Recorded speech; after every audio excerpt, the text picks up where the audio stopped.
وہی تو ہے جس نے تم پر یہ کتاب نازل کی جس کی بعض آیتیں محکم ہیں اور وہی اصل کتاب ہیں اور بعض دوسری متشابہ ہیں، تو جن لوگوں کے دلوں میں کجی ہے وہ متشابہات کا اتباع کرتے ہیں تاکہ فتنہ برپا کریں اور مراد اصلی کا پتہ لگائیں، حالانکہ مراد اصلی اللہ کے سوا کوئی نہیں جانتا۔ اور جو لوگ علم میں گہری نظر رکھتے ہیں وہ یہ کہتے ہیں کہ ہم ان پر ایمان لائے،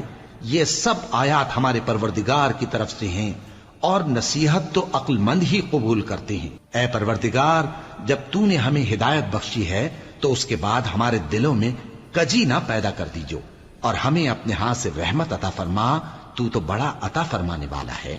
اے پروردگار، تو اس روز جس کے آنے میں کچھ بھی شک نہیں سب لوگوں کو اپنے حضور میں جمع کر لے گا، بے شک اللہ خلاف وعدہ نہیں کرتا۔ جو لوگ کافر ہوئے اس دن نہ تو ان کا مال ہی اللہ کے عذاب سے ان کو بچا سکے گا اور نہ ان کی اولاد ہی کچھ کام آئے گی، اور یہ لوگ آتش جہنم کا ایندھن ہوں گے۔ ان کا حال بھی فرعونیوں اور ان سے پہلے لوگوں کا سا ہوگا جنہوں نے ہماری آیتوں کی تکذیب کی تھی، تو اللہ نے ان کو ان کے گناہوں کے سبب عذاب میں پکڑ لیا تھا، اور اللہ سخت عذاب کرنے والا ہے۔ اے پیغمبر، کافروں سے کہہ دو کہ تم دنیا میں بھی عنقریب مغلوب ہو جاؤ گے اور آخرت میں جہنم کی طرف اکٹھا کیے جاؤ گے، اور وہ بری جگہ ہے۔ تمہارے لیے دو گروہوں میں جو جنگ بدر کے دن آپس میں بھڑ گئے قدرت الہی کی عظیم الشان نشانی تھی۔ ایک گروہ مسلمانوں کا تھا، وہ اللہ کی راہ میں لڑ رہا تھا، اور دوسرا گروہ کافروں کا تھا، وہ ان کو اپنی آنکھوں سے اپنے سے دگنا مشاہدہ کر رہا تھا۔ اور اللہ اپنی نصرت سے جس کو چاہتا ہے مدد دیتا ہے۔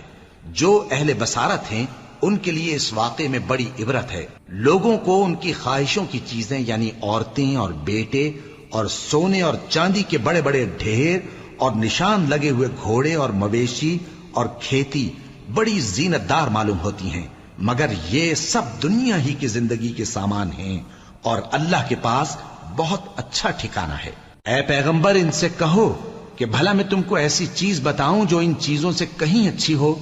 سنو، جو لوگ پرہیزگار ہیں ان کے لیے اللہ کے ہاں باغات بہشت ہیں جن کے نیچے نہریں بہ رہی ہیں، ان میں وہ ہمیشہ رہیں گے، اور پاکیزہ بیویاں ہیں، اور سب سے بڑھ کر اللہ کی خوشنودی۔ اور اللہ اپنے سب بندوں کو دیکھ رہا ہے جو اللہ سے التجا کرتے ہیں کہ اے پروردگار، ہم ایمان لے آئے سو ہم کو ہمارے گناہ معاف فرما اور ہم کو دوزخ کے عذاب سے محفوظ رکھ۔